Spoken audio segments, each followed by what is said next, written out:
Alhamdulillah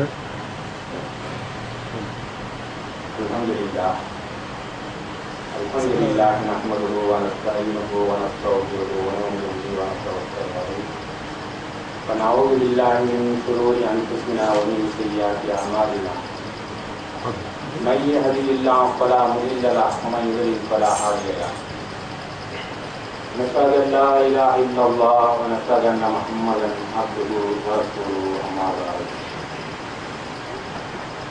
qala Allah ta'ala fil Qur'anil Majid بسم الله الرحمن الرحيم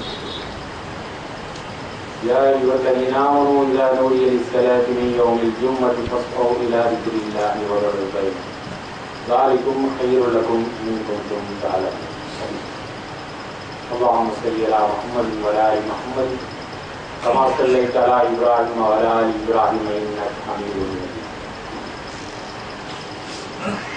எல்லாம் வல்ல ஏகன் அல்லாஹ்வின் அருமை நல்லடியார்களே,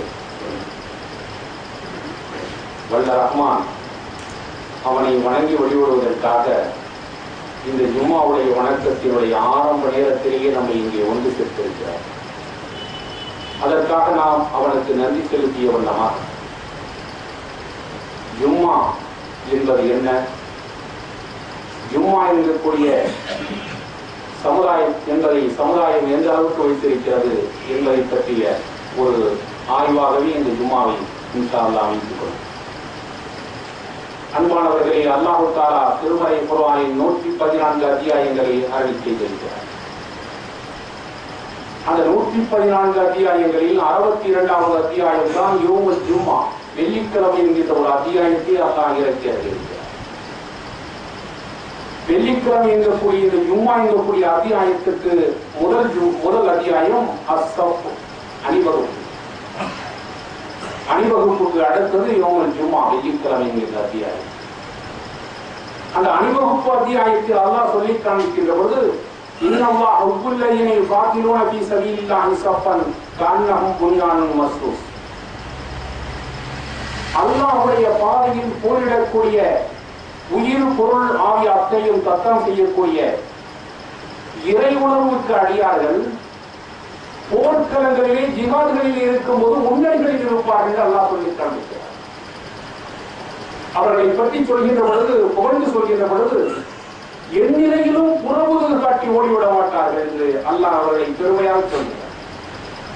அவர்கள் முன்னணிகளில் எப்படி இருப்பார்கள் என்று சொன்னால், இரும்பு எக்கினால் உருக்கி வைக்கப்பட்ட கோட்டை கொத்தளங்கள் எப்படி இருக்குமோ அதை போல் நிலைகுலையாமல் இருப்பார்கள் என்று திருமறை குர்ஆனில் அஸ்ஸஃப் அணிவகுப்பு அத்தியாயத்தில் அல்லாஹ் சொல்லி காண்பிக்கிறார். இது அணிவகுப்பு. அல்லாஹ்வுடைய அருள்தூதர் ஸல்லல்லாஹு அலைஹி வஸல்லம் தன்னுடைய பொன்மொழிகளில் சொல்கின்ற பொழுது, தொழுகை தலங்களில் இன்னபிற இஸ்லாமிய கூட்டு அமல்களில் எப்படி இருக்க வேண்டும் என்பதை சொல்லுகின்ற பொழுது முன்னணிகளில் அமர வேண்டும். அல்லாஹ்வுடைய அருள்தூதர் ஸல்லல்லாஹு அலைஹி வஸல்லம் சொல்கிறார்கள், தொழுகை தலங்களில் முன்னணிகளில் இடம் பிடித்துக் கொள்ளுங்கள். முன்னணிகளில் இருக்கின்ற சிறப்பினை நீங்கள் புரிந்து கொள்வீர்களானால் உங்களை கிடைக்கிற சீட்டுக்குழிக்கு போட்டி எடுத்து அந்த இடங்களை தேர்வு செய்து கொள்வீர்கள் என்று சொன்னார்கள். உதாரணமாக ஒரு பள்ளி வாயிலில் 30 பேர் தான் தொழுக முடியும் என்ற நிலை இருந்தால் ஏக நேரத்தில் 50 பேர் 100 பேர் வந்துவிட்டார். அவர்களுக்கிடையே சீட்டுக்குழிக்கு போட்டி எடுத்து முன்னணிகளை சபைகளை தேர்வு செய்து கொள்வார்கள் என்று அல்லாஹ்வுடைய அருள்தூதர் ஸல்லல்லாஹு அலைஹி வஸல்லம் சொல்லியிருக்கிறார். அல்லாஹ்வும் புகழ்ந்து சொல்கிறான், அல்லாஹ்வுடைய அருள்தூதரும் புகழ்ந்து சொல்கிறார்கள், பாராட்டி சொல்கிறார்கள். இந்த வகையை பார்க்கின்ற பொழுதுதான் சஃப்பு என்பது திருமறை குர்ஆனில் இடம்பெற்றிருக்கிறது. அணிவகுப்பு என்பதன் அடிப்படையில் தொழுகை தலங்களுடைய முன்னணிகளில் முதல் சஃப்பினுடைய மேன்மையை இரண்டாவது சஃப் அடைந்து கொள்ள முடியாது. இரண்டாவது சஃப்பினுடைய மேன்மையை மூன்றாவது சஃப் அடைந்து கொள்ள முடியாது.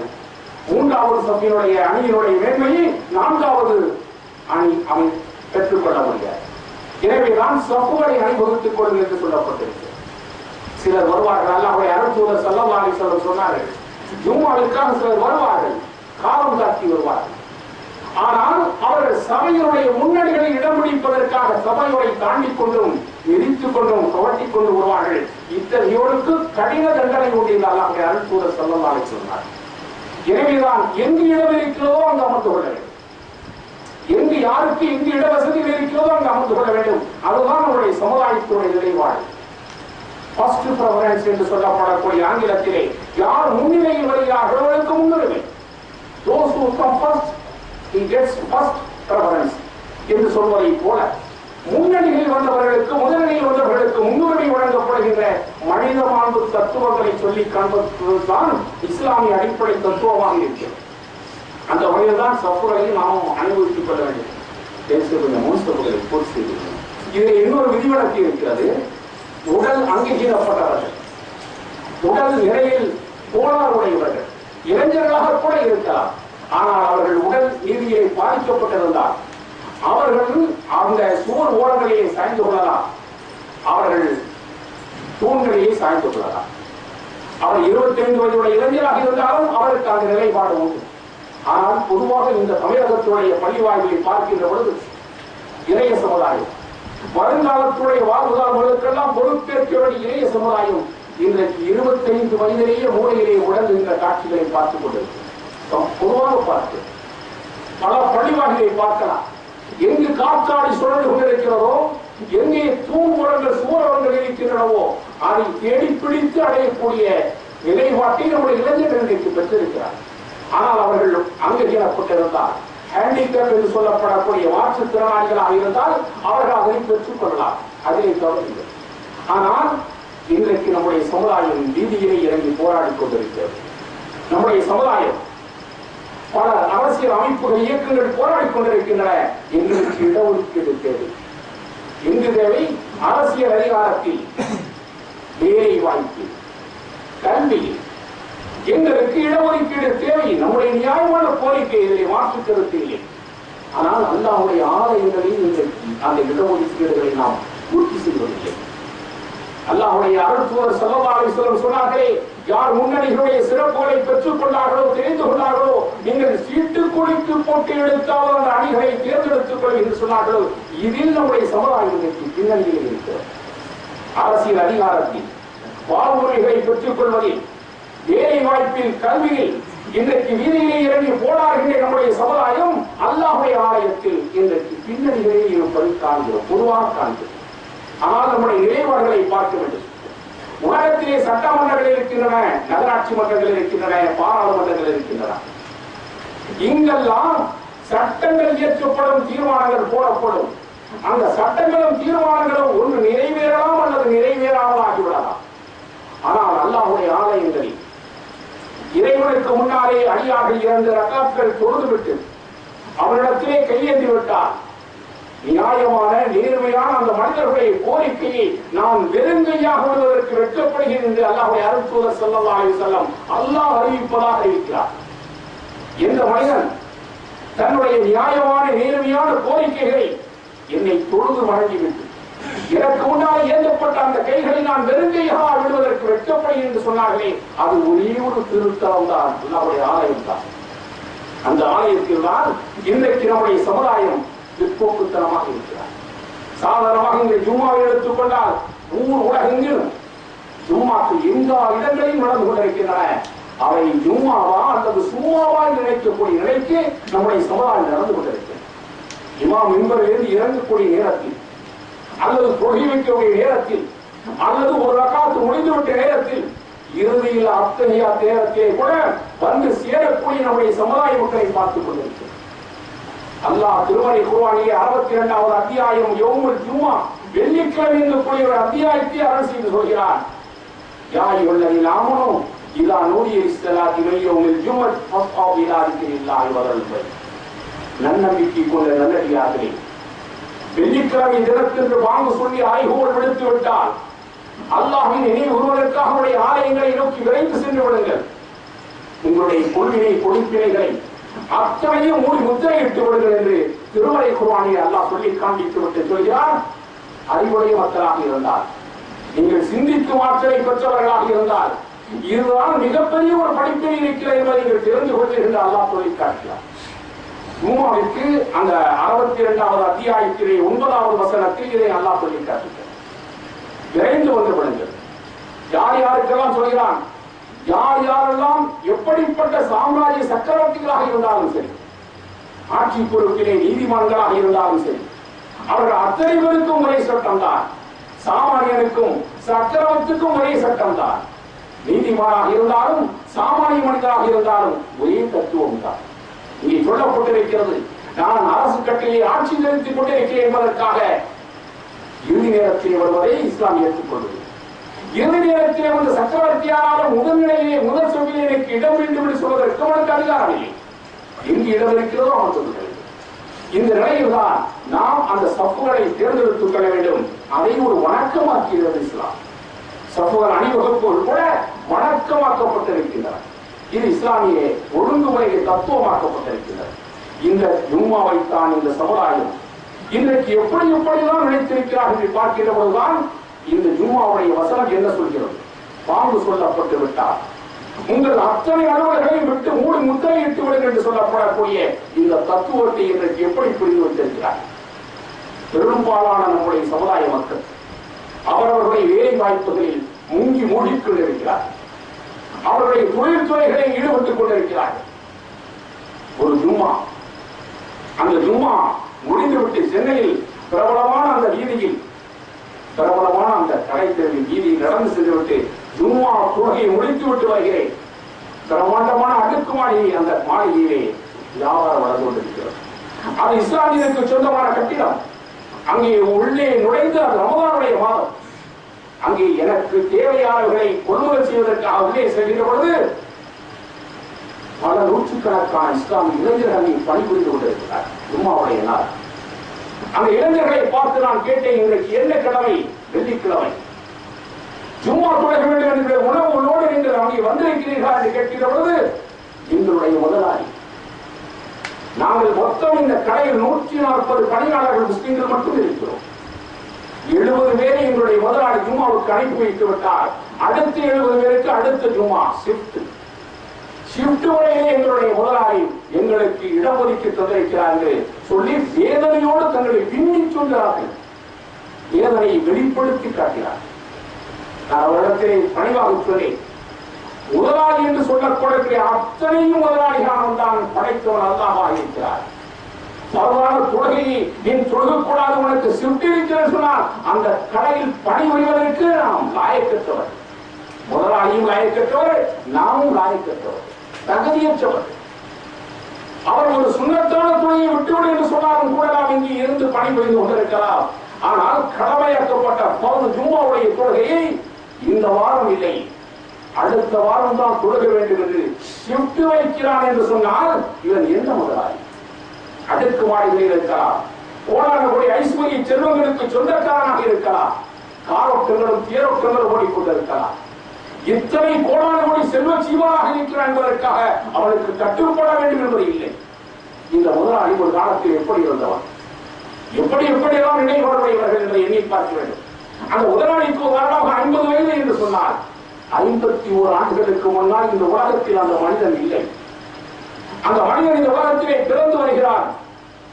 தந்தையுடைய முருகன்களிலிருந்து தாயுடைய கற்ப கோடாய்கள் வழியாக செலுத்தப்பட்ட இந்திரிய துளியின் வாயிலாக அவன் இரத்த கட்டியாகி சதை பிண்டமாகி உயிரோட்டமுடைய உணர்வோடு அந்த மனிதனாக இந்த குழந்தை பருவத்திலே வெளிவந்த போது இங்கே பிறந்த பொழுது அவனால் பிடிக்க முடியாதவனாக, அவனால் நடக்க முடியாதவனாக, அவனால் பார்க்க முடியாதவனாக, அவனால் கேட்க முடியாதவனாக, எதையும் சிந்தித்து செய்யக்கூடிய திராணியற்றவனாக இருக்கக்கூடிய மனிதனை தான் வளர வைத்து ஆளாக்கி வைத்து ஆண்டு அணிவதற்குரிய அளவுக்கு கோட்டை கொட்டாங்களை கொடுத்து ஆட்சிகளையும் அதிகாரங்களையும் கொடுத்து காணி பூமி நிலங்களுக்கு சொந்தக்காரனாக்கி அடுக்குமாடி கட்டணங்களை கொடுத்து அத்தனை விதமான சொகுசு பொருள்களையும் கொடுத்து தாரோட்டங்களையும் தேரோட்டங்களையும் கொடுத்து எல்லாவற்றையும் அனுபவித்துக் கொண்டிருக்கக்கூடிய அந்த மனிதன் இன்றைக்கு அவன்தான் முதலாளி என்ற பெயராலே போர்வையாலே தன்னுடைய சக ஊழியர்களுக்கு தன்னிடத்திலே பணிபுரியக்கூடிய சிப்பந்திகளுக்கு 70 பேருக்கு ஷிப்ட் வைக்கிறார் என்று சொன்னால் என்ன முதலாளி? ஈமான் என்பது என்ன? குர்ஆனிய தத்துவம் என்பது என்ன? அல்லாஹ்வுடைய வேதம் சொல்லி காண்பிக்கின்றவை அத்தனையும் ஓடி முத்திரையிட்டு விடுகிறது. எப்பொழுது வாங்கு சொல்லப்பட்டு விட்டார், அல்லாஹ் அக்பர் என்று சொல்லப்பட்டு விட்டார், அந்த அல்லாஹ் மகா பெரியவன் என்று சொல்லப்பட்டு விட்டால் அவருடைய தலையில் சம்மட்டி கொண்டு அடிக்கப்படுகிறது. மனிதா நீ பெரியவன் அல்ல, உங்களுடைய காரட்டங்களும் தேரட்டங்களும் பெரியவன் அல்ல, உங்களுடைய அடுக்குவாடிகளில் பெரியவன் அல்ல, நீ உயர்ந்தவன் அல்ல, சிறந்தவன் அல்ல, அல்லாஹ் மகா வல்லமை வாய்ந்தவன் என்று அந்த வாங்கில் 6 முறை ஒழிக்கப்படுகிறது. 6 முறை சம்மட்டி கொண்டு அடிக்கப்படுகிறது. அவருடைய தலைகளில் அடிக்கப்படுகின்றன.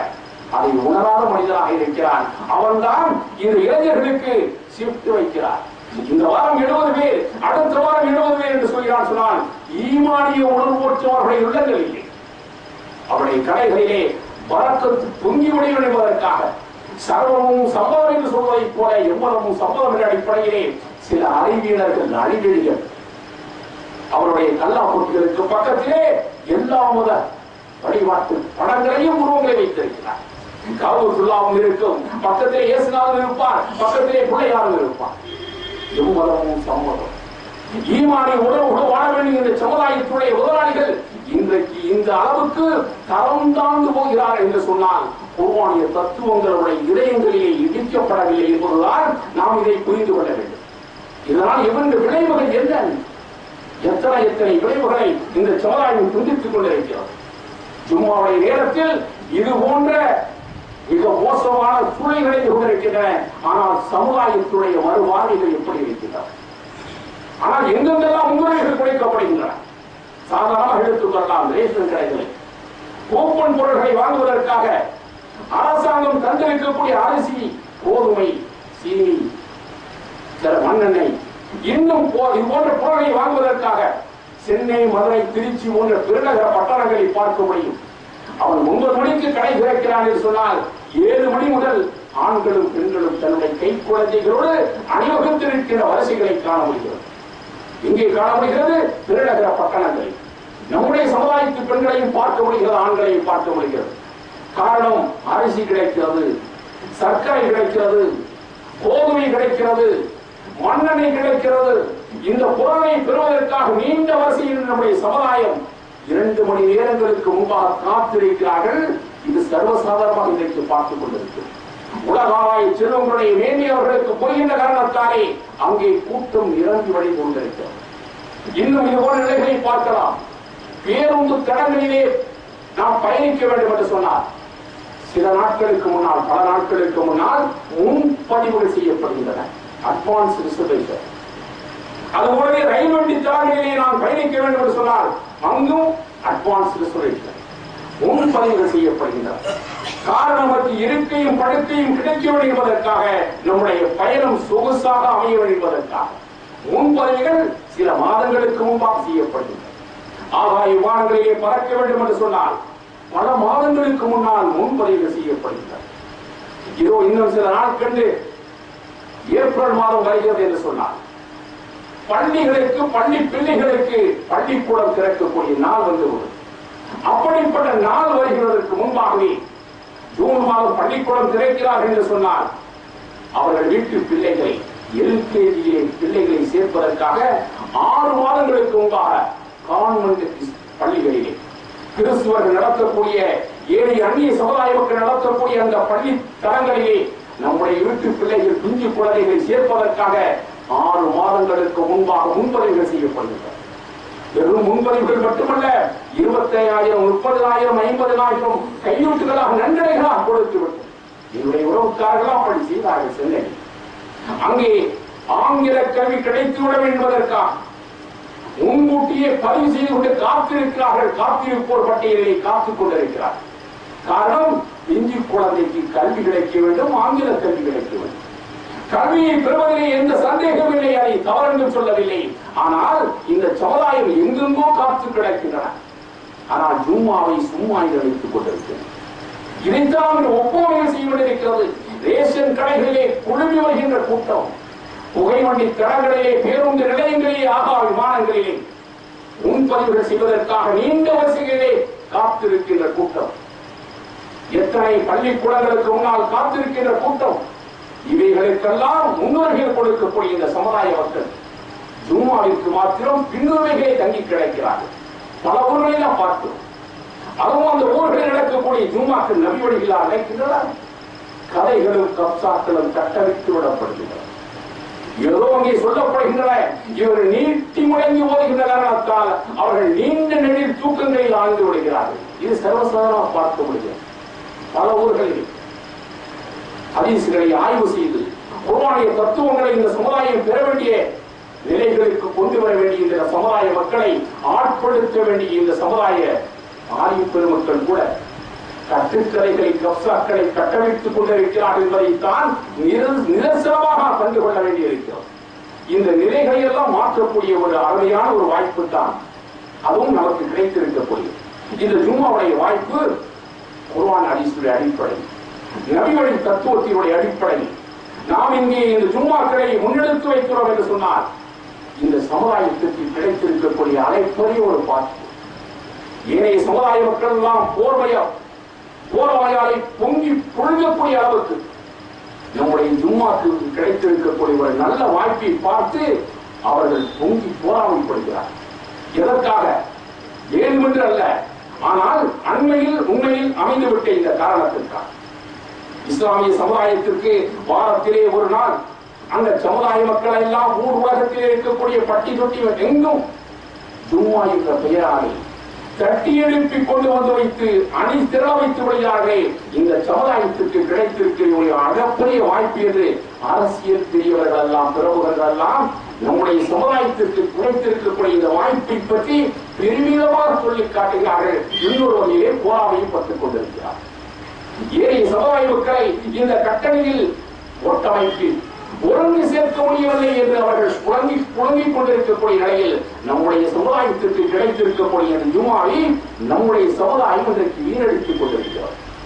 இறுதி நேரத்தில் இமாம் மிம்பரில் இறங்கிவிட்டு துறவி வைக்க வேண்டிய நேரத்தில் அல்லது சலாம் கொடுக்க வேண்டிய நேரத்தில் பல ஊர்களில் இதை பார்க்கும். காரணம் அது ஜும்மாவை நினைப்பதை விட சும்மா நினைக்கின்ற காரணத்தால் தான் இந்த சமுதாயத்திற்கு இவ்வளவு விதமான இழிகமைகள் வந்து கொண்டிருக்கிறார். இந்த நிலைகளை மாற்றுவதற்காகத்தான் நாம் ஒருங்கிணைந்து ஒரு முயற்சி எடுத்துக் கொள்ள வேண்டும். எத்தனை நமக்கு முன்னால் வாழ்ந்த சமுதாய மக்களுக்கும் ஜும்மாக்கள் கடமையாக்கப்பட்டன. யூத சமுதாய மக்களுக்கு சனிக்கிழமை தினத்திலே ஜும்மா கடமையாக்கப்பட்டது. கிறிஸ்துவ சமுதாய மக்களுக்கு ஞாயிற்றுக்கிழமை ஜும்மாவாக்கப்பட்டிருந்தது. நம்முடைய இஸ்லாமியர்களுக்கு தான் இந்த வெள்ளிக்கிழமை தினத்திலே ஜும்மா கடமையாக்கப்பட்டிருக்கிறது. முந்தைய சமுதாய மக்களுக்கு வாழ்ந்த அந்த ஜும்மாவினுடைய நிகழ்வுகளை இடித்துரைத்த அந்த சமுதாய மக்களுடைய நிலைமைகளை பற்றியும் திருமறை குர்ஆனில் அல்லாஹ் சொல்லி காண்பிக்கிறார். சூரத்துல் பக்கராவிலே 62வது வசனத்திலே அல்லாஹ் சொல்லி காண்பிக்கிறார். தாவூத் நபி அலைஹிஸ்ஸலாம் பனி இஸ்ரவேல் சமுதாய மக்களுக்கு நபியாக அனுப்பப்பட்டார்கள். அவர்கள் காலத்திலே அந்த பனி இஸ்ரவேல் காலத்திலே ஒரு பிராந்தியத்திலே கடற்கரை பிராந்தியத்திலே வாழ்ந்த சமுதாய மக்கள் தான் அந்த பனி இஸ்ரவேல் கூட்டத்திலே ஒரு பகுதியினர். அந்த பகுதியினருக்கு அல்லாஹ் ஒரு சோதனையும் கொடுத்தார். இவர்கள் ஈமானில் நினைத்திருக்கிறார்களா அல்லது அவர்கள் உலகாய் செல்வங்களில் மூழ்கி இருக்கிறார்களா என்பதை சோதித்ததற்காக சனிக்கிழமை பார்த்து அல்லாஹ் ஒரு சோதனையும் கொடுக்கிறார். அவருடைய தொழிலோ கடற்கரை மீன்பிடி தொழில். அந்த மீன்பிடி தொழிலுக்காக சேர்கின்ற பொழுது சனிக்கிழமை தினத்திலே கரை ஓரங்களிலே அந்த மகசூல் கிடைப்பதற்காக அத்தனை மீன்களையும் கரையோரம் வர செய்து விடுகிறார். அல்லாஹ்வுடைய ஒரு ஏற்பாடு. இதனால் அவர்கள் அந்த சனிக்கிழமை ஜும்மாவை புறக்கணித்து விட்டு தொழிலை மூழ்கி திளைத்தார்கள். அவர்கள் அதிகப்படியான பொருளாதாரத்தை ஈட்டி மகிழ்ந்து கொண்டிருந்தார்கள். அந்த நேரத்திலே அல்லாஹ்வுடைய நபி தாவூத் நபி அலைஹிஸ்ஸலாம் சொன்னார்கள், என் சமுதாய மக்களே, இது உங்களுக்கு ஒரு சோதனையாக இருக்கிறது. என் சமுதாய மக்களே, ஜும்மாவை புறக்கணித்து விட வேண்டாம். ஜும்மா நமக்கு கட்டாயமாக்கப்பட்டிருக்கிறது. சனிக்கிழமை அதுவும் ஓய்வு தினமாக்கப்பட்டிருக்கிறது.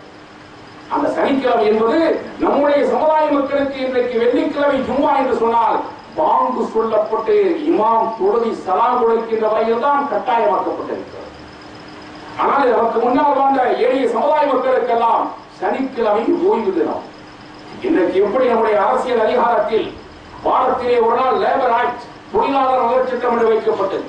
வாரத்திலே ஒரு நாள் கட்டாயமாக விடுமுறை விட வேண்டும் என்று சொல்லப்பட்டிருக்கிறதோ, இதுபோல் பனி இஸ்ரவேல் காலத்திலே 5000 6000 ஆண்டுகளுக்கு முன்னால் அல்லாஹ்வுடைய அந்த வேதங்களிலே சொல்லப்பட்டிருந்தன, ஒரு நாள் லேபர் ஆக்ட் தொழிலாளர் நலச் சட்டமாக அவர்கள் ஓய்வு எடுத்துக் கொள்ள வேண்டும். இது கட்டாய சட்டம். தொழிலுக்கு செல்லக்கூடாது. அரசாங்கம் எப்படி இந்த விதிமுறைகளை வைத்திருக்கிறதோ அல்லாஹ் அன்றைக்கு அந்த விடுமுறையை சட்டமாக்கி வைத்திருந்தால் தொழிலுக்கு செல்லவே கூடாது. ஆனால் அந்த சமுதாய மக்கள் பார்க்கிறார்கள், கடற்கரை ஓரங்களிலே கரை புரண்டு வருகின்ற அந்த மீனினங்களை நாம் பிடித்து விற்று வந்தால் ஏராளமான செல்வங்களை நாம் ஈட்டிக் கொள்ளப்படுகிறது. இந்த நபி என்று சொல்லப்படக்கூடியவர் போராமையால் நம் மீது பொங்கி விடுகிறார், போராமைப்படுகிறார். எனவே அதை புறக்கணித்து மீண்டும் மீண்டும் அதை மூழ்கி கிடந்தார்கள். பல எச்சரிக்கை விடுக்கிறார். அல்லாஹ்வுடைய நபி தாவூத் நபி அலைஹிஸ்ஸலாம் அவர்கள் மீண்டும் மீண்டும் எச்சரிக்கை விடுக்கிறார்கள். ஆனாலும் கேட்பதாக இல்லை. இறுதி எச்சரிக்கை அல்லாஹ்வுடைய புறத்தில் அறிவிக்கப்படுகிறது. அந்த எச்சரிக்கையும் ஒரு மீறி முடிவுக்கு செல்கிறார். நடுநி சீரியரும் அவர்களை அல்லாஹ் சபித்து சாபமிடுகிறான். இவர்கள் சிறுமைப்பட்ட குரங்குகளாக ஆட்டும் என்று அல்லாஹ் சாபமிட்டதும் யார் யாரெல்லாம் அல்லாஹ்வுடைய வணக்க வழிபாட்டை புறக்கணித்து விட்டு மீன்பிடி துறையில் மூழ்கி கிடந்தார்களோ அவை அத்தனை பேரும் சிறுமைப்பட்ட குரங்குகளாக மாறியதாக அல்லாஹ் திருமறை குர்ஆனிலே சொல்லி காண்பிக்கிறார். நான் சொல்வது கதை அல்ல, கற்பனை அல்ல, காவியம் அல்ல, இதிகாசம் அல்ல, புராணம் அல்ல, அத்தனையும் அல்லாஹ்வுடைய வேதத்திலே சொல்லப்பட்டிருக்கு. சூரத்துல் பக்ரா 62வது வசனத்திலே அல்லாஹ் சொல்லி காண்பிக்கிறார். அவர்களை சிறுமைப்பட்ட குரங்குகளாக நாம் ஆக்கிவிட்டோம் என்று அல்லாஹ் சொல்லி காண்பிக்கிறாரே, திருமறை குர்ஆனிலே பதியப்பட்டிருக்கிறது. அல்லாஹ்வுடைய ஜும்ஆவை புறக்கணித்த காரணத்தால், அந்த வணக்க வழிபாட்டை கேவலமாக நினைத்த காரணத்தால், பொருளாதாரத்திலே மூங்கி திளைத்த காரணத்தால், வணக்க வழிபாட்டை உதாசீனப்படுத்திவிட்டு தன்னுடைய பொருளாதாரத்திலே மூழ்கி கிடந்த காரணத்தால் அவர்களை சிறுமைப்பட்ட குரங்குகளாக்கிறோம் என்று சொல்லிவிட்டு அடுத்த வசனத்திலே அல்லாஹ் சொல்லி காண்பிக்கிறான். அந்த காலத்திலே வாழ்ந்த மக்களுக்கு அது ஒரு படிப்பினையா, பின்னால் வரக்கூடிய மக்களுக்கெல்லாம் ஒரு நல்ல வலிசமாகும். இப்படிப்பட்ட மக்களும் வாழ்ந்து அழிந்த சமுதாயம். 3 நாட்கள் அவர்கள் உயிரோடு வாழ்ந்துவிட்டு அந்த குரங்குகளாக வாழ்ந்துவிட்டு அழிந்து விட்டதாக வரலாறு சொல்லி காண்பிக்கின்றனர். ஆனால் நம்முடைய சமுதாய மக்களுக்கு சூரத்துல் பக்ராவுடைய இறுதி வசனங்களிலே ரப்பனா வலா துஹம்மில்னா மா லா தாகத லனா பிஹி, இறைவா எங்களால் தாங்க முடியாத சுமைகளை எங்கள் மீது சுமத்தி விடாது. இந்த திருமறை குர்ஆனில் அல்லாஹ் கேட்க வைத்திருக்கிறான். ரப்பனா வலா துஹம்மில்னா மா லா தாகத லனா பிஹி வஅஃபு அன்னா வஅஃபில்லா. இறைவா முன்னிய சமுதாய மக்களுக்கு நீ கொடுத்த கடுமையான கட்டளைகளை கூறி எங்கள் மீது சுமத்தி விடாது, எங்களுக்கு இலகுவை தந்து வரையா என்று நம்மை கேட்க முடியாத சூரத்துல் பக்ராவுடைய இறுதி வசனங்களை அல்லாஹ் கேட்க சொல்கிறானே, அதனாலே நமக்கு இலகுவாக்கி வைத்திருக்கிறார். யுரீதுல்லாஹி யஃபு அன்கும் குலிகல் இன்சானு லைஃபா. அல்லாஹ் சொல்லி காண்பிக்கிறார், இந்த சமுதாய மக்களுக்கு, இஸ்லாமிய பெருங்குடி மக்களுக்கு நான் என்னுடைய சட்டங்களை இலகுவாக்கி வைத்திருக்கிறேன். காரணம், இந்த மனித சமுதாயம் பலகீனமாக படைக்கப்பட்டிருக்கிறார். நான் இலகுவாக்கி வைத்திருக்கிறேன் என்னுடைய சட்டங்களை. முந்தைய சமுதாய மக்களுக்கு 6 மாதங்கள் நோன்பு நோக்க வேண்டும், ஒரு நாள் விட்டு ஒரு நாள் நோன்பு நோக்க வேண்டும். அது இல்லை, நமக்கு ரமலானுடைய மாதத்திலே மட்டும்தான் நோன்பு. அதுவும் ரமலானுடைய மாதத்திலே நோன்பு நோக்கக்கூடிய பயணிகளாக இருந்தால் நாம் விட்டு ஏனைய நாட்களில் நோன்பு நோக்கிக் கொள்ளலாம். அதுவும் பயணிகளாக இருந்தவர்கள் புறப்பட்டு செல்கிற பொழுது இந்த தொழுகைகளை 4 ரக்காத்துடைய தொழுகையை 2 ரக்காத்தாக சுருக்கிக் கொள்ளலாம். எத்தனை சலுகை இந்த மனிதர்களுக்காக! அதைத்தான் திருமறை குர்ஆனிலே சொல்கிறான், நான் இந்த சட்டத்தை இந்த சமுதாய மக்களுக்கு நான் இலகுவாக்கி வைத்திருக்கிறேன். காரணம், இவர்கள் பலகீனமாக படைக்கப்பட்டிருக்கிறார்கள். எளிமையாக பலகீனமாக பலம் குன்றியவராக படைக்கப்பட்டிருக்கிறார்கள். அதனால் எளிமையாக்கி வைத்திருக்கிற அல்லாஹ் சொல்லி காண்பிக்கிறானே, எளிமையான இந்த சமுதாயத்தில் கடமைகளை உண்டு பண்ணக்கூடியவர்கள் இன்றைக்கு வந்து கொண்டிருக்கிறார்கள். அதுதான் விதரத்தி என்றக்கூடிய நூதனமான காரியங்களை இன்றைக்கு கட்டவிழ்த்துக் கொண்டிருக்கிறார்கள். மார்க்கம் என்ற பெயராலே மார்க்கத்தில் இல்லாதவர்களை இன்றைக்கு கட்டவிழ்த்துக் கொண்டிருக்கிறார்களே, அதுதான் நூதனமான விதரத்துகள். இவைகளெல்லாம் தடை செய்யப்பட வேண்டியவர்கள். இவைகளுக்கெல்லாம் அடிப்படை ஆதாரமற்றவைகள். அவைகளை எல்லாம் இன்றைக்கு வணக்க வழிபாடாக செய்து கொண்டிருக்கிறார்கள். எனவே ஜும்மா என்கக்கூடிய தத்துவம் மிக அருமையான தத்துவம். இணைய சமுதாய மக்களுக்கு இல்லாத ஒரு தத்துவம். இஸ்லாத்தினுடைய எதிரிகளாக வைரிகளாக இன்றைக்கு இருக்கக்கூடியவர்கள் யூதர்கள். அவருடைய ஆய்வினுடைய அடிப்படையிலே ஒரு உண்மையை கண்டுபிடித்தார்கள்.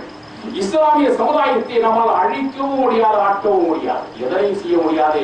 காரணம், மிகப்பெரிய 3 தத்துவத்திற்கு அவர்கள் சொந்தக்காரர்களாக இருக்கிறார்கள். இது கண்டுபிடித்தது உலகத்திலே மிகப்பெரிய அறிஞர்கள் என்று சொல்லப்படக்கூடிய அந்த யூத சமுதாய அறிஞர்கள் கண்டுபிடித்தார்கள். 3 தத்துவங்களை, கட்டமைப்புகளை அவர்கள் பெற்றிருக்கின்ற காரணத்தாலே இஸ்லாமிய சமுதாயத்தை முற்றிலுமாக நம்மால் அழித்துவிட முடியாது இருக்கக்கூடிய ஒரு உணர்வு பூர்வமான உண்மைக்கு வந்தார்கள். அதுதான் முதல் உண்மை, முதல் கட்டமைப்பு. அவர்கள் பெற்றிருக்கக்கூடிய அருமையான ஒரு வேதம் திருமறை குர்ஆன். அதில் ஏகத்துவ தத்துவங்கள் சொல்லப்பட்டிருக்கின்றன. அதனால் அவர்களுடைய அந்த ஏகத்துவ தத்துவத்தில் அவர்கள் கட்டுண்டு கிடக்கிறார்கள். இதனால் அவர்களை சிறைக்க முடியவில்லை என்பதை உண்மையை அவர் ஏற்றுக்கொள்கிறார். இரண்டாவது புத்தகம் தான் யோமுல் அரபா, அரபாவுடைய தினம். ஹஜ்ஜிற்காக உலக மக்கள் எல்லாம் அரபா பெண்களை லட்சமாக கொள்கை விடுகிறார்கள். ஒரே ஆடை, வெண்ணிற ஆடை அணிந்தவர்களாக அரசனும் ஆண்டியும் சமவெங்கக்கூடிய தத்துவத்தை நிரூபித்துக் கொண்டிருக்கக்கூடிய உணர்வு பூர்வமாக தத்துவபூர்வமான உலக சமாதான மகனால் ஆண்டுதோறும் நடந்து கொண்டிருக்கின்றன. அதுதான் யோமுல் அரபா, அரபாவுடைய தினம், ஹஜ்ஜி பெருநாள். இது ஏனைய சமுதாயங்களுக்கு கிடைக்க முடியாத அருமையான அந்த ஒற்றுமை உணர்வோடு கூடிய அந்த சமாதான பெருமாநாடு ஆண்டாண்டு தோறும் நடந்து கொண்டிருக்கின்றன. இது இரண்டாவது மிகப்பெரிய தத்துவம், அந்த ஒரு கட்டமைப்பு. மூன்றாவது கட்டமைப்பு தான் யோமுல் ஜும்மா, வெள்ளிக்கிழமை. இந்த வெள்ளிக்கிழமை தினத்தில் அந்த சமுதாய மக்கள் ஊர் உலகமெல்லாம் இருக்கக்கூடிய குக்கிராமங்களிலும் கூட ஜும்மாவுடைய பெயரால் வாங்கு சொல்லி அடைந்து விடுகிறார்கள். கூட்டம் நிரம்பி வந்து விடுகின்றன. இது அந்த சமுதாயத்திற்கு கிடைத்திருக்கக்கூடிய அருமையான கட்டமைப்பு. இந்த மூன்று இருக்கின்ற வரையிலும் அந்த சமுதாயத்தை, இஸ்லாமிய சமுதாயத்தை ஆட்டவும் முடியாது, அசைக்கவும் முடியாது என்று உளப்பூர்வமான உறுதியெடுத்து மொழியெடுத்து சொன்னவர் தான் யூத சமுதாய அறிஞர். ஆனால் அதிலே நாம் இதற்கு பிற்போக்குத்தரமாக இருந்து அவர்களெல்லாம் இப்படிப்பட்ட ஒரு வாய்ப்பு ஏனைய சமுதாயத்திற்கு இல்லையே, இந்த அருமையான கட்டமைப்பு தத்துவம் ஏனைய சமுதாயத்திற்கு இல்லை என்று ஓராயாரை பொங்கி புடுங்கிக் கொண்டிருக்கக்கூடிய காலகட்டத்தில் நமக்கு இலவசமாக அருமையான ஒரு கட்டமைப்பு கொண்ட இந்த சமுதாயத்தை நமக்கு அழகாக தந்திருக்கக்கூடிய ஜும்மாக்கள், ஜும்மா மேடைகள் வீணடிக்கப்படுகின்றன. கலைகளையும் கப்சாக்களையும் கட்டமைத்து விடக்கூடிய காட்சிகளாக இங்கே கண்டு கொண்டிருக்கிறோமே. உணர்வு பூர்வமான குர்ஆன் ஹதீஸுடைய தத்துவங்களை பேச வேண்டியது ஜும்மா மேடைகள் வீணடித்து நாசமாக்கப்படுகின்றன. இது போன்ற சூழ்நிலைகள் மாற்றியாக்கப்பட வேண்டும் என்று சொன்னால் நாம் நம்முடைய நிலைப்பாடுகளை ஜும்மாவுடைய நேரத்தில் இது எப்படிப்பட்ட வேலையாக இருந்தாலும் அதை விட்டொழித்து விட்டு இந்த இறைவனுடைய சட்டத்துக்கு அடிபணியக்கூடியவர்களாக நாம் ஜும்மாவில் நினைத்துக் கொண்டால் வாங்கு சொல்லும் நேரத்திலே நாங்கள் வந்து குழுமி விட வேண்டும். இந்த வசனத்துக்கு இரண்டாவதாக 9வது வசனம் ஜும்மாவுடைய வசனத்துக்கு சூராவிலே சொல்லிவிட்டு 10வது வசனத்திலே பைதா குதியத்திஸ் ஸலாத் ஃபந்தஸிரு ஃபில் அர்தி வௌதஉ மின் ஃபضலில்லாஹ், பூமியில் தொழுகையை நிறைவேற்றி விட்டார், அல்லாஹ் உங்களுக்கு விதித்திருக்கக்கூடிய ஆகாரங்களை பெற்றுக் கொள்வதற்காக நீங்கள் எங்கும் பறந்து இருந்து செல்லலாம் என்று அல்லாஹ் அனுமதி கொடுக்கிறார். 10வது வசனத்தில் பூமியில் தொழுகை நிறைவேறுகிறது என்று சொன்னால் என்ன? இமாம் இரு பக்கமும் அஸ்ஸலாமு அலைக்கும் அஸ்ஸலாமு அலைக்கும் என்று சொல்கின்ற பொழுது பூமியில் தொழுகை நிறைவேறுகிறது. அங்கே துஆவுக்காக காத்திருக்க வேண்டிய அவசியம் கூட இல்லை, அதை வழிகாட்டுதலும் இல்லை. எழுந்து செல்லுங்கள் என்று அல்லாஹ்வே அனுமதி கொடுக்கிறார்.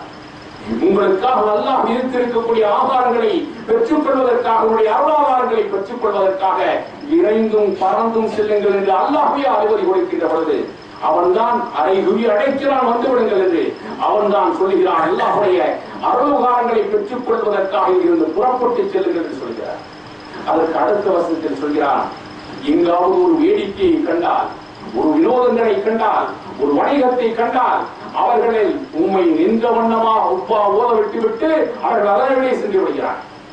இறுதி வசனத்தில் அல்லாஹ் சொல்லி காண்பிக்கிறான், இந்த ஜும்மா கடமையாக்கப்பட்ட முதல் ஆண்டு மதீனா முனவராவில் ஜும்மாவுடைய இந்த நிகழ்ச்சியை அல்லாஹ்வுடைய அருள் தூதர் நிகழ்த்தி கொண்டிருக்கின்ற பொழுது தன்னுடைய சமுதாய மக்களுக்கெல்லாம் முதல் ஜும்மா நடத்துகின்ற நேரத்திலே அந்த சரியா ஷாம் தேசத்திலிருந்து சிரியாவிலிருந்து ஒரு வணிக கூட்டம் வருகிறது. அந்த வணிக கூட்டம் ஒரு பறையறிவிப்பு செய்கிறார்கள். அந்த பறையறிவிப்பு என்னது? நாங்கள் ஏராளமான பொருட்களோடு இங்கே பண்டமாற்றிட்டு வந்திருக்கிறோம், விற்பனைக்காக வந்திருக்கிறோம் என்று ஒரு பறையறிவிப்பு செய்த உடனே அந்த ஜும்மாவுக்காக கூடியிருந்த பெரும்பாலானவர்கள் எழுந்து சென்று விடுகிறார்கள். ஏறத்தாழ எஞ்சி இருந்தவர்கள் 12 பேர் தான். இது திருமறை குர்ஆனிலே அல்லாஹ் இதற்காக இந்த வசனத்தை இறக்கிறான். நபியே, ஜும்மா சொற்பொழிவு நினைத்துக் கொண்டிருக்கக்கூடிய உண்மை நின்ற வண்ணமாக விட்டுவிட்டு ஏனையோர் வியாபாரத்தின் பக்கமாக, விளையாட்டின் பக்கமாக, வினோதத்தின் பக்கமாக சென்று விடுகிறார்கள்.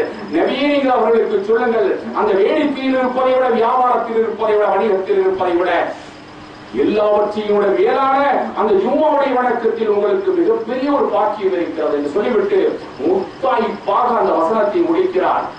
அந்த ஜும்மா என்கக்கூடிய வெள்ளிக்கிழமை என்கக்கூடிய அந்த வசனத்துடைய இறுதி வசனமே வல்லாஹ் கைருர் ராஸிகீன், வாழ்வாதாரம் வழங்குவதிலே வல்லவன் அல்லாஹ்தான் வல்லமை வாய்ந்தவன் என்பதை சொல்லி முத்தாய்ப்பாக முடிக்கிறார்.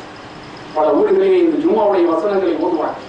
வல்லாஹ் கைருர் ராஸிகீன் என்று முடியக்கூடிய அந்த ஜும்மாவுடைய வசனத்தில் இறுதியாக சொல்லப்பட்டிருக்கிறது, அவன்தான் வாழ்வாதாரம் வழங்குவதில் மிக வல்லமை வாய்ந்தவன் என்கக்கூடியதாக மிக அருமையாக அல்லாஹ் சொல்கிறான். நமக்கு இன்றைக்கு என்ன வேண்டும்? அந்த வாழ்வாதாரம் தான் தேவை. அந்த வாழ்வாதாரம், ரிஸ்க், அந்த உண்ண உணவு, இருக்க இடம், உடுக்க உடை அத்தனையும் அடைந்து கொள்வதற்காக அதிகார வசதிகள் அத்தனையும் பெறக்கூடிய அல்லாஹ் சொல்லி காண்பிக்கிறான். வல்லாஹ் கைருர் ராஸிகீன், வாழ்வாதாரம் வழங்குவதிலே வல்லவன் அல்லாஹ் வல்லமை வாய்ந்தவன் என்கக்கூடியதை முத்தாய்ப்பாக அந்த ஜும்மா என்கக்கூடிய வசனத்தை அல்லாஹ் சொல்லி காண்பிக்கிறார். அதை இந்த சமுதாயம் விளங்காத நிலையில் சிலருடைய வீடுகளில் எழுதி வைத்திருப்பார்கள். ஹாதாவின் பகுதி ரப்பி, இது என்னுடைய இறைவனுடைய அருட்படை, வீட்டுக்கு முன்னால் எழுதி வைக்கப்பட்டிருக்கும், கரங்களில் மார்புகளில் எழுதி வைக்கப்பட்டிருக்கும். ஆனால் இதை எழுதி வல்லாஹ் கைருர் ராஸிகீன், அவன்தான் உணவளிப்பவர்களே வாழ்வாதாரம் வழங்குவதிலே அல்லாஹ் மிக வல்லமை வாய்ந்தவன் சிறந்தவன் என்று எழுதி வைத்திருப்பார்கள். ஆனால் ஏற்றளவில் இருக்கும் வீடுகளிலே எழுதப்பட்டிருக்கும், ஒட்டப்பட்டிருக்கும் கருப்பு பழங்கு பீதாம்பரங்களில் எழுதப்பட்டிருக்கவே தவிர அவருடைய இதயங்களிலே புகவில்லை.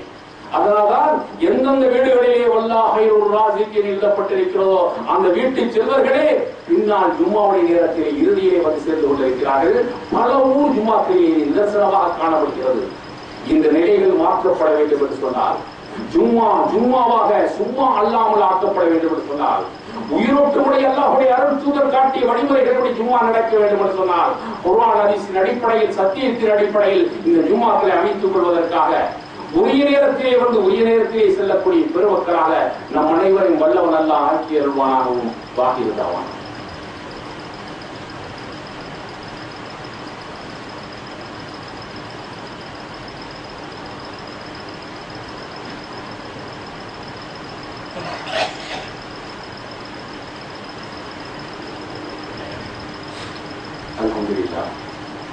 அல்ஹம்துலில்லாஹ் நஹ்மதுஹு வ நஸ்தஈனுஹு வ நஸ்தக்ஃபிருஹு வ நு'மினு பிஹி வ நதவக்கலு அலைஹி. அன்பானவர்களே, வாரத்திலே ஒரே ஒரு நாள் கிடைக்கக்கூடிய ஒரு அருமையான வாய்ப்பு தான் இந்த ஜும்மாவுடைய வாய்ப்பு. அரை மணி நேரமோ அல்லது 40 நிமிட நேரமோ நமக்கு கிடைக்கக்கூடிய இந்த குர்ஆன் ஹதீஸுடைய தத்துவார்த்தங்களை நம்முடைய உள்ளங்களிலே, நம்முடைய எண்ணங்களிலே, நம்முடைய இல்லங்களிலே கொண்டு வருவதற்காக, நம் வீடுகளிலே, நம் பக்கத்து வீடுகளிலே, அந்த முகல்லாவிலே, அந்த ஊரிலே இந்த நிலைப்பாடு எங்கும் வியாபித்திருப்பதற்காக நம்முடைய இந்த பணியை, இந்த பிரச்சார பணியை நாம் ஒதுக்கிவிடக்கூடியவர்களாக ஆகிவிட வேண்டும். ஜும்மா என்பதை பற்றி அல்லாஹ்வுடைய அருள் தூதர் ஸல்லல்லாஹு அலைஹி வஸல்லம் சொல்கிற பொழுது, ஜும்மாவிலே ஒரு நேரம் இருக்கிறது, அந்த நேரத்தை மறைக்கப்பட்டிருக்கிறது, அந்த நேரத்திலே நீங்கள் கையேந்தினால் அது துஆ அங்கீகரிக்கப்படும் என்று சொல்லப்படும். எப்படி தஹஜ்ஜுடைய நேரத்திலே கேட்கப்படக்கூடிய அந்த துஆ ஒப்புக்கொள்ளப்படுகின்றனவோ, அதிகாலை பொழுதில் ஃபஜ்ருக்கு முன்னால் கேட்கப்படக்கூடிய, தொழுதுவிட்டு கேட்கப்படக்கூடிய அந்த துஆ பிரார்த்தனை அங்கீகரிக்கப்படும் என்று சொல்லப்படுகிறதோ, ஒவ்வொரு 16 தொழுகைக்கு பின்னாலும் பிரார்த்தனைகள் அங்கீகரிக்கப்படும் என்று சொல்லப்பட்டிருக்கிறதோ, அதை போலவே ஜும்மாவுடைய நேரத்தில் ஒரு நேரம் இருக்கிறது. அந்த நேரத்திலே நீங்கள் யாரையும் திட்டாதீர்கள், ஏசாதீர்கள், அல்லாஹ்விடத்திலே துஆ கேட்டுக் கொண்டிருங்கள் என்று சொல்லப்படக்கூடிய சில இமாம்கள் கூட சொல்கிறார்கள், 2 குத்பாக்களிடையில் உணரக்கூடிய அந்த நேரத்திலும் கூட அல்லாஹ் அந்த துஆவை ஏற்றுக்கொள்ளலாம் என்று ஒரு கணிப்பில் சொல்லுகிறார். எனவே ஜும்மாவுடைய நேரம் மிக உன்னதமாக நேரமாக இருக்கிறது. அல்லாஹ்வுடைய அருள் தூதர் ஸல்லல்லாஹு அலைஹி வஸல்லம் சொன்னார்கள், ஜும்மாவில் சில படித்தரங்கள் இருக்கின்றன. யார் ஆரம்ப நேரத்திலே, ஜும்மா ஆரம்பிக்கப்பட்ட நேரத்திலே இந்த ஜும்மாவிற்காக வந்து சேர்கிறார்களோ அவர்கள் ஒரு ஒட்டகத்தை அல்லாஹ்வுடைய பாதையிலே அறுத்து குர்பானி கொடுத்ததற்கு சமமானவர்கள் என்று சொல்கிறார். ஆரம்ப நிலையே வந்துவிட்டால் பல்லாயிரக்கணக்கான ரூபாய்களை கொடுத்துதான் ஒரு ஒட்டகம் வாங்க வேண்டும். அதை அல்லாஹ்வுடைய பாதையிலே அறுத்து கொடுத்தால் எவ்வளவு நன்மை கிடைக்குமோ அந்த நன்மை கிடைத்து விடுகிறது. அதற்கு அடுத்த நிலையை சற்று நேரம் கிடைத்து வந்தால் அல்லாஹ்வுடைய பாதையிலே ஒரு மாட்டை அறுத்து குர்பானி கொடுத்த நன்மை. அதற்கு அடுத்த வழியிலே வந்தால் ஒரு ஆட்டை அல்லாஹ்வுடைய பாதையிலே தர்மம் விட்ட நன்மை. அதற்கு அடுத்தபடியாக வந்தால் ஒரு சேவலை, கோழியை அல்லாஹ்வுடைய பாதையிலே தர்மம் விட்ட நன்மை. கடைசி நேரத்தில் வந்தால் ஒரு கோழி முட்டையை தர்மம் செய்த நன்மை. இதை விட்டுவிட்டு இமாம் மிம்பரில் ஏறிவிட்டால் இங்கே மலாயக்கத்தில் மாணவர்களும் கூட ஜும்மாவுடைய உரை கேட்பதற்காக அமர்ந்து விடுகிறார் என்று அல்லாஹ்வுடைய அருள் தூதர் ஸல்லல்லாஹு அலைஹி வஸல்லம் சொன்னார்கள். அதற்கு பிறகு இந்த பட்டோலையில் எழுதப்படுவதில்லை, அதற்கு பிறகு மூடி முத்திரையிடப்படுகின்றன. இப்படிப்பட்ட நன்மைகளை எல்லாம் பெற்றிருக்கிற சொன்னால் ஜும்மாவுடைய ஆரம்ப நிலையத்திலே வந்துவிட்டார். ஆரம்ப நேரத்திலே வந்துவிட்டு சில வணக்க வழிபாடுகளை செய்து கொண்டிருந்தால் அல்லாஹ்வுடைய அருள் தூதர் சொன்னார்களே, ஜும்மாவுடைய நேரம் இருக்கிற ஒரு மறைக்கப்பட்ட நேரம். அந்த நேரத்திலே நீங்கள் பிரார்த்தனைக்காக அவர்களிடத்திலே கையேந்தினால் அது வெறுங்கையாக விடப்படுவதில்லை என்று சொன்னார்களே. அத்தகைய பிரார்த்தனை பொக்கிஷங்களை உள்ளடக்கி இருக்கக்கூடிய இந்த ஜும்மாவுடைய நாட்களில் நாம் தொழுது வணங்கி வழிபட்டு வந்தால் நம்முடைய பிரார்த்தனைகளை அல்லாஹ் அங்கீகரிக்கக்கூடியவராக இருக்கிறார். அப்படிப்பட்ட நேரங்களை, நல்ல நேரங்களை உள்ளடக்கி இருக்கக்கூடிய இந்த ஜும்மாவுடைய காலங்களில் உண்மையாக வந்திருந்து முதல் நிலையிலிருந்து நாம் அவருடைய அருள் பாக்கியங்களை பெறக்கூடிய பெருமக்களாக நம்மை இந்த சமுதாயத்தில் நம்மை ஆக்கிக் கொள்ள வேண்டும். ஏனையோரையும் அப்படி ஆக்குவதற்கு அல்லாஹ் அருள் புரிவாராகும். எனவே இது போன்ற இன்னும் சில நிலைப்பாடுகளை பார்க்கின்ற பொழுது சில பண்டிகை காலங்கள் வந்து விட்டார். இன்னமும் பல இடங்களிலே பார்க்கிறோம். பெருநகர பட்டணங்களில், மாவட்ட தலைநகர்களில் எல்லாம் பார்க்கிறோம். சில வணிக தலங்களில் முன்னால் சில கட்டிகளை வைத்திருப்பார். அடுத்து வரக்கூடிய 4 ஜும்மாக்களின் காலங்களிலும் பொங்கலை முன்னிட்டு, தீபாவளியை முன்னிட்டு, ரமலானை முன்னிட்டு, அடுத்து இந்த மாதத்தில் வரக்கூடிய 4 வெள்ளிக்கிழமைகளும் வாடிக்கையாளர் நலன் கருதி கடை திறந்தே வைக்கப்பட்டிருக்கும். இது வாடிக்கையாளர் நலம். அல்லாஹ்வுடைய அருளை உதாசீனப்படுத்தி விட்டு, புறந்தள்ளி விட்டு, தொழுக வேண்டிய தொழுகையை இழுத்து மூடிவிட்டு வாடிக்கையாளரின் நலன் கருதி இந்த முதலாளியும் தொழுகைக்கு செல்லாமல், தன்னுடைய தொழிலாளிகளையும் தொழுகைக்கு அனுப்பாமல், அடுத்து வரக்கூடிய 4 வெள்ளிக்கிழமைகளும் கடை மூடப்படாமல் திறந்து வைக்கப்பட்டிருக்கும் என்று பல ஊர்களிலே, பல கடைகளிலே தட்டி வைக்கப்படுகின்றன. காரணம், ஈமானிய செல்வங்களை இழந்துவிட்ட காரணத்தால், உயிரோட்டமுடைய செல்வங்களை, உணர்வுகளை தாங்கி வாழ வேண்டிய இந்த சமுதாய செல்வந்தர்களை இழந்துவிட்ட காரணத்தால் இப்படிப்பட்ட கேடுபாடுகள் அங்கங்கே நடந்து கொண்டிருக்கின்றன.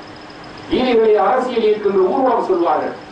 அந்த ஊர்வலத்துக்கு பின்னாலே அணிவகுத்து செல்லக்கூடிய படை பட்டாளர்களுடைய சமுதாயம் சிறார்கள் உறக்க முழக்கு விடுவார்கள். நாங்கள் சரீரத்தை காப்போம், சரீரத்தை காப்போம், எத்தகைய ஈட்டியினுடைய நிறுத்திய போதிலும் ஈமான் இழக்க மாட்டோம் என்று சொல்வார்கள்.